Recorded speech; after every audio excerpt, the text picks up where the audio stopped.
చరిత్రలో మీరు ఒకసారి చూస్తే అభివృద్ధి చేయడం, అక్కడి నుంచి మళ్లీ రావడం, మళ్లీ అభివృద్ధి చేయడం, ఇది ఒక విధంగా చరిత్రలో మనకు పడిన ఇబ్బందులు కూడా ఇవన్నీ కారణాలు.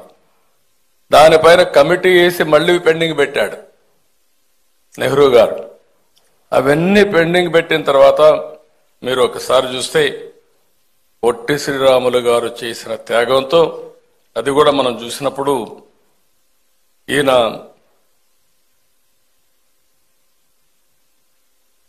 చాలా ఆ వ్యక్తిని గురించి కూడా ఒక్క నిమిషం మనం ఆలోచించుకోవాల్సిన అవసరం ఉంది. 1901 మార్చి 16న మద్రాసులో గురవయ్య మహాలక్ష్మమ్మ దంపతులకు జన్మించారు పడమటి పల్లిలో. ఆ పల్లి ఇప్పుడు కూడా మీరు చూసినప్పుడు ఆ డీటెయిల్స్ అని చూపించారు కానీ చెప్పలేదు. స్వాతంత్రం కోసం పోరాడాడు.